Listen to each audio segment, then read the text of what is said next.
और याद रखना, दौड़त दौड़त दौड़िया जहाँ तक मन की दौड़, दौड़ थका मन थिर भया वस्त ठौर की ठौर।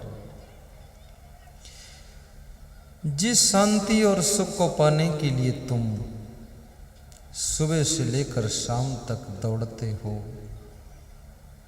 वह शांति तो तुम्हारे पास में ही है।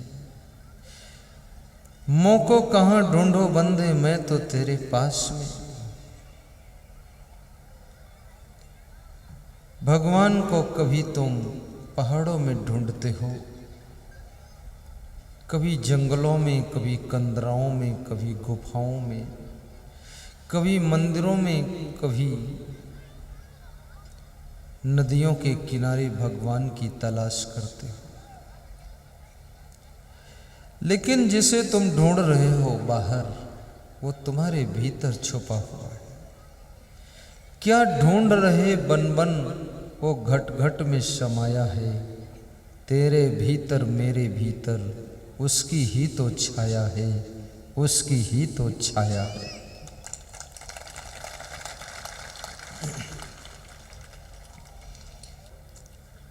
एक बार महाराष्ट्र के प्रसिद्ध संत एकनाथ तीर्थ यात्रा पर जा रहे थे।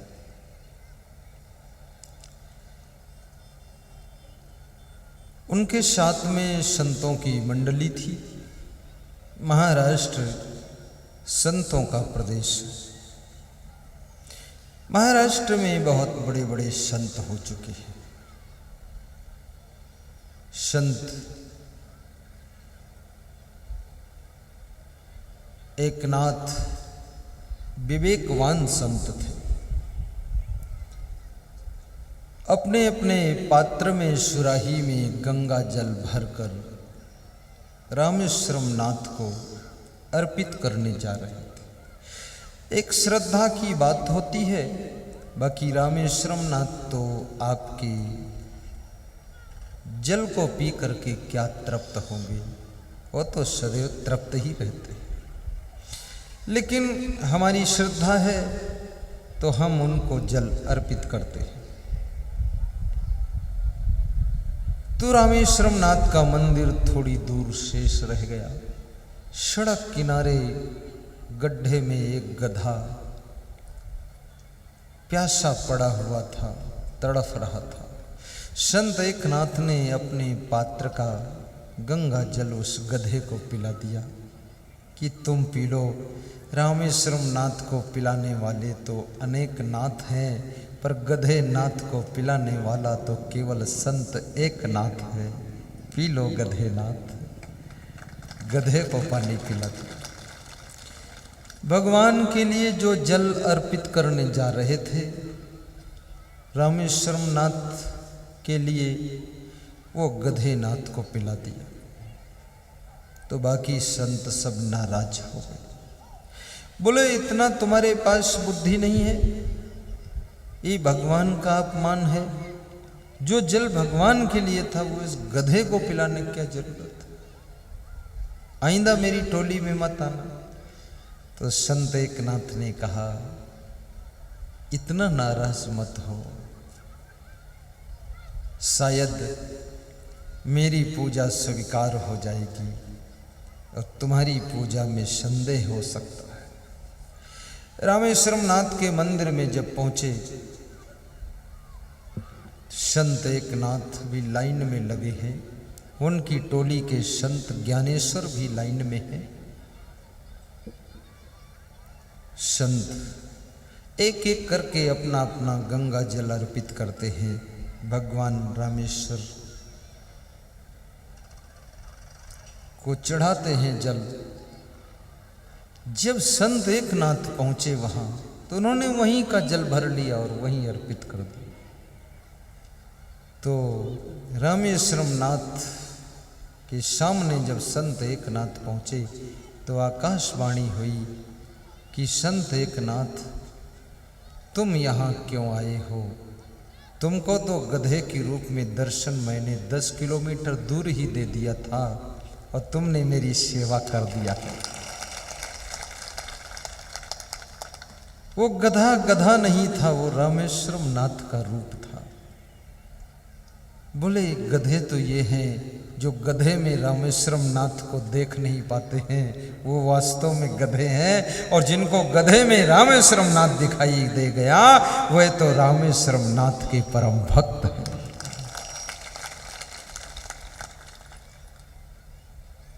इसलिए किसी प्राणी को सताना नहीं चाहिए। कोई गरीब हो, कोई कमजोर हो, उसके प्रति दया भाव रखिए। न जाने किस भेष में बाबा मिल जाए भगवान। तुम्हारे द्वार पर जो कुत्ता रहता है उसको भी सम्मान से रोटी दे देना।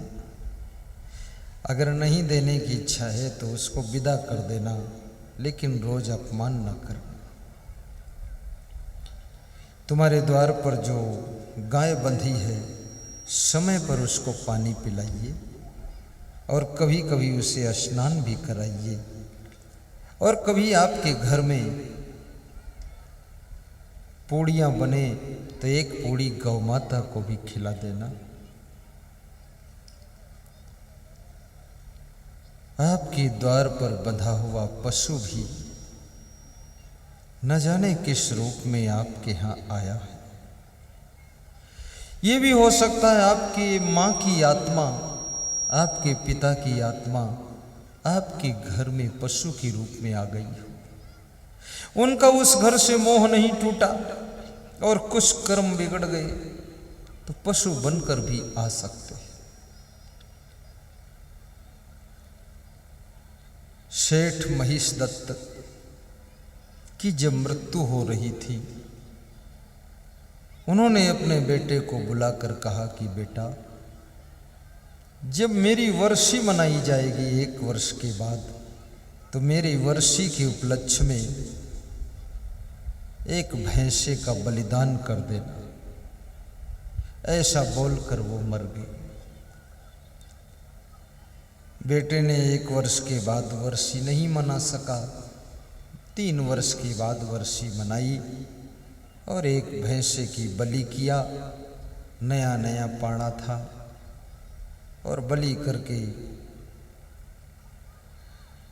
घर के सामने ही सिर काट कर डाल दिया। एक कुतिया बार बार उस भैंसे को खाने के लिए आती थी। बार बार वो महिष दत्त का बेटा डंडे से कुतिया को प्रताड़ित करता था, वहाँ से भगा देता था, लेकिन फिर आ जाती थी। तो उसने जोर से कुतिया की पीठ पर डंडा मारा तो उसकी रीढ़ टूट गई। कुतिया बहुत देर तक रोती रही। ये घटना एक महात्मा दूर से खड़ा हुआ देख रहा था, त्रिकालदर्शी महात्मा। वो महात्मा ने आकर कहा कि महिष दत्त के बेटे, तू इतना पाप क्यों करता है? जिस कुतिया को तूने मारा है ये कुतिया कोई और नहीं है, ये तेरी माँ की आत्मा कुतिया बनकर तेरे द्वार पर आई है। तू कुतिया को नहीं मार रहा है, तू अपनी माँ को ही मार रहा है। तो उस महिष दत्त के बेटे के हाथ से डंडा गिर गया। हाथ जोड़कर क्षमा मांगा और कहा कि मुझे भरोसा नहीं कि मेरी माँ कुतिया बन सकती है, कैसे विश्वास करूं? तो त्रिकालदर्शी संत ने कहा कि और ये जो भैंसा जिसका तूने बलिदान किया है, ये भैंसा तेरे बाप की आत्मा ही मर करके भैंसा बनकर पैदा हुई और उसी को काटकर तूने बलि चढ़ाया। अब ये कुतिया का ये पति था पहले, अब ये उसको चाटने आई है खाने के लिए। ये क्या है रूल संसार का? महिष दत्त का बेटा रोने लगा कि मेरे से तो बहुत बड़ा पाप हो गया। बोले अभी समझ में ना आता हो तो मैं बताता हूँ। तेरे आंगन में 7 फीट की गहराई में 7 सोने और चांदी के सिक्कों से भरे हुए गगरे रखे हुए हैं। खोदो देखो निकलेंगे। खोद कर देखा 7 गगरे मिले। बोले प्रभु आपको सब कुछ पता है। बोले ये आत्मा ना तो मनुष्य है, ना पशु है, ना कृमिकीट है, ना पंछी है। ये आत्मा तो ज्ञान स्वरूप है। ये अपने कर्म अनुसार विभिन्न प्रकार के शरीरों को धारण करती है। इसलिए सबके ऊपर कृपा करना मनुष्य का परम धर्म होता है।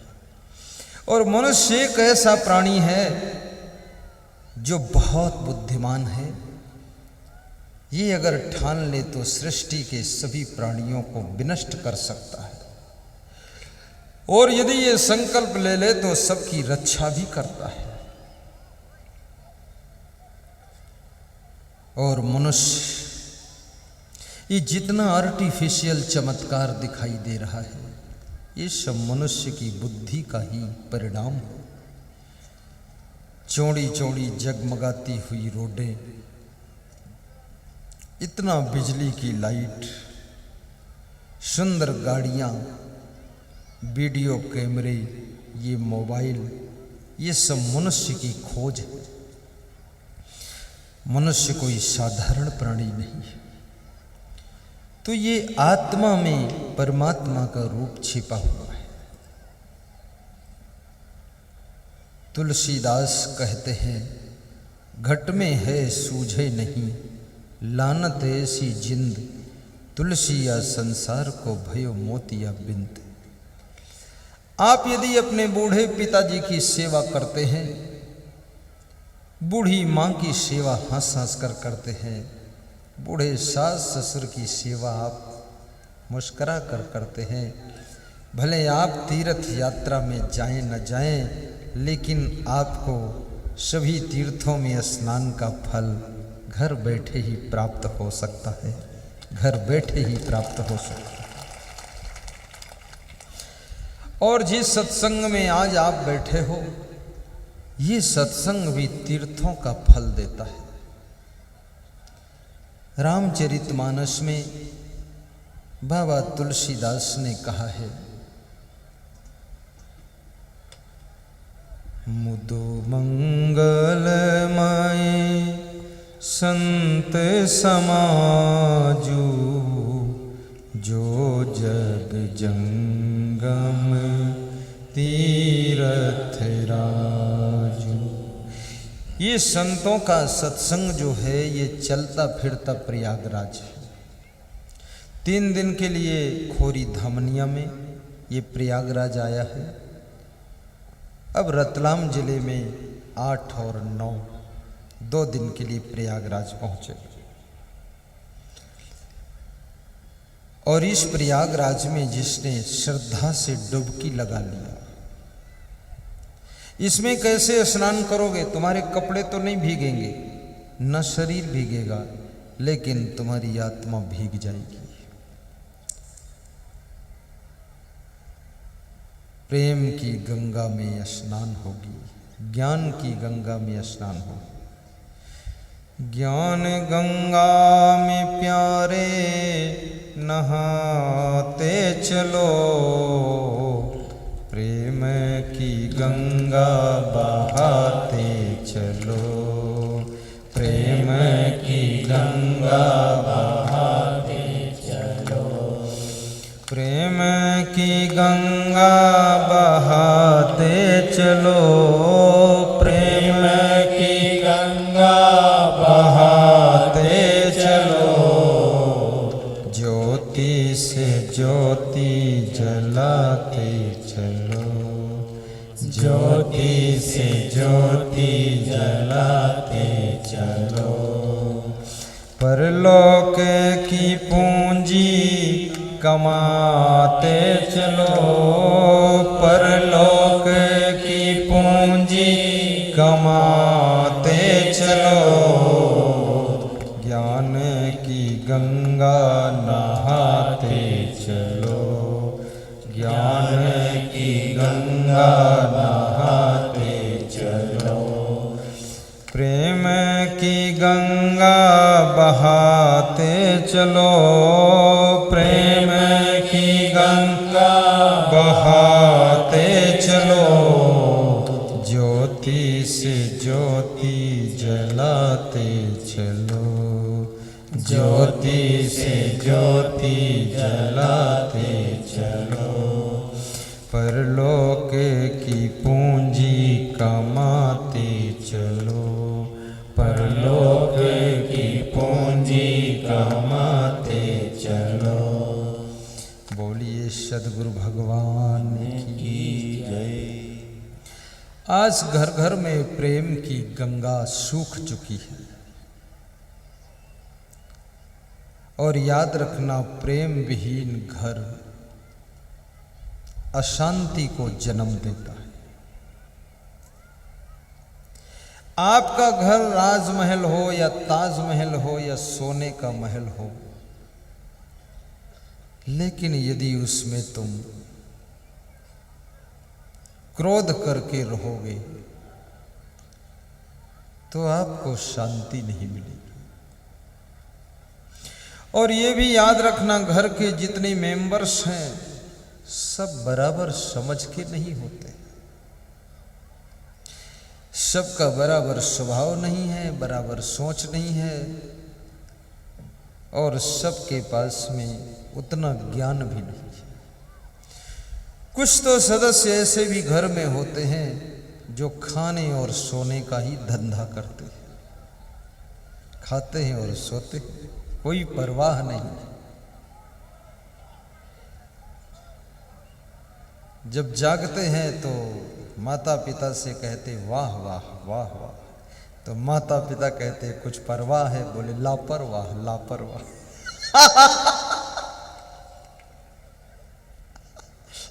कोई परवाह नहीं।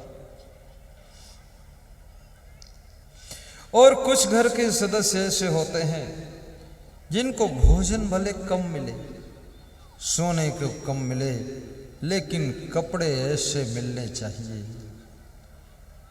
कि विश्व में 1 नंबर के। बस बार बार वह अपनी पेंट देखते रहते हैं, साड़ी देखती रहती है, मैं अच्छी लग रही हूं कि नहीं लग रही हूं। अरे तुम तो वही हो, खाली साड़ी बदली है, तुम्हारी टांग भी नहीं बदली। कहां इस लफड़े में फंसे हो। कपड़ों से कोई व्यक्ति सुंदर नहीं हो सकता है, और सोने चांदी के गहनों से कोई सुख नहीं पा सकता है, और गाड़ियों से तुम मंजिल पर पहुंच सकते हो, लेकिन शांति का रिश्ता गाड़ियों से भी नहीं। गाड़ी खरीद लेना, मकान भी अच्छा बना लेना, लेकिन गाड़ी में बैठने वाले लोग भी अच्छे होने चाहिए, और मकान में रहने वाले लोग बहुत सुंदर स्वभाव के होने चाहिए। इसलिए मैं कहता हूं, मकान ऐसे बनाओ जैसे कृष्ण भगवान ने सोने की द्वारिका बनाया था, लेकिन जिंदगी का महल भी ऐसा बनाओ जैसे कृष्ण भगवान ने अपनी जिंदगी को आकर्षण का केंद्र बनाया था। ऐसे आपकी जिंदगी होगी। आपकी फैमिली के अंदर कुछ सदस्य ऐसे भी होते हैं, कितनी सुविधा दे दो, कितनी आराम दे दो, लेकिन कभी आपको धन्यवाद नहीं देंगे, कभी नहीं कहेंगे कि आपको धन्यवाद है, आपने बहुत अच्छा किया है। और कभी जब करेंगे तो क्या करेंगे, तुमसे वाद विवाद करेंगे, लेकिन धन्यवाद नहीं देंगे, वाद विवाद। और जोश में बोलेंगे कि तुमने क्या किया, ये सब ऐसे वैसे। तो उनसे पूछो तुमको करने को कौन मना किया, तुम ही कर दो फिर। तो बोलते हैं हम तो ना करने के लिए ही पैदा हुए हैं, बर्बाद करने। ऐसे भी सदस्य घर में रहते हैं।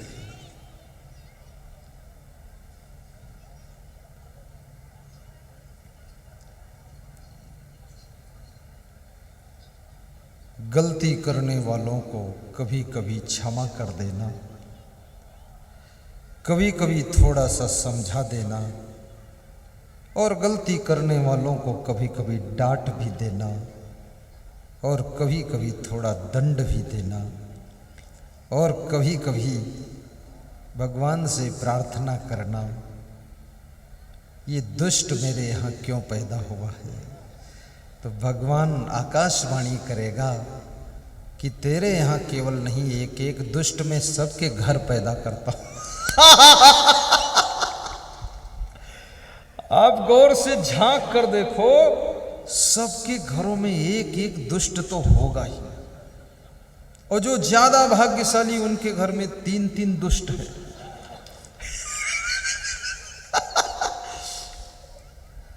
बहुत, मैं इस पर काफी रिसर्च किया, गौर से देखा।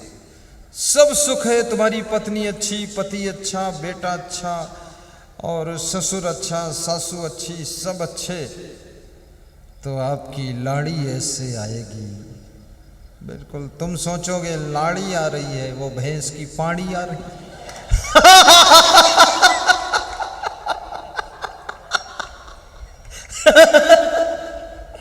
ये लाड़ी का अर्थ क्या होता है? लाड़ी का अर्थ है जिसका ऐसा व्यवहार है, जिसका ऐसा स्वभाव है, जिसके ऐसे कार्य हैं, जिसकी ऐसी वाणी है, जो सबकी लाडली है, उसी का नाम लाड़ी है। जिसके व्यवहार और स्वभाव से हर व्यक्ति उसको लाड़ प्यार करता है, उसका नाम लाड़ी है।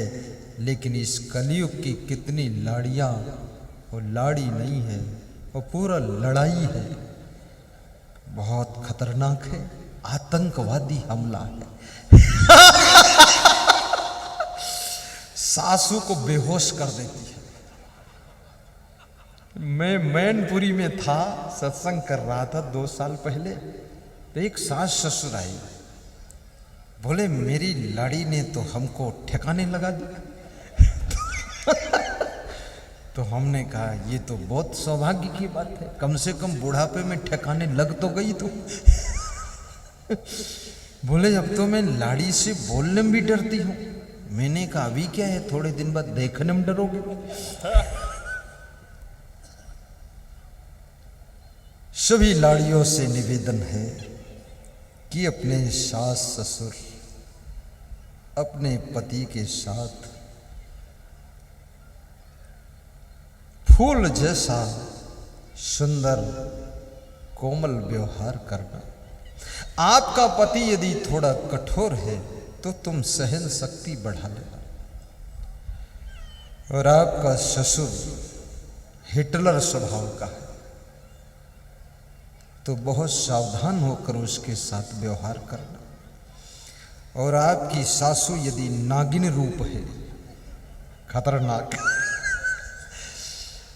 तो हाथ जोड़ना कि दुनिया के देवी देवता मनाना आसान है, लेकिन ये मेरे घर के देवी देवता ये राजी रहे तो घर स्वर्ग हो जाएगा।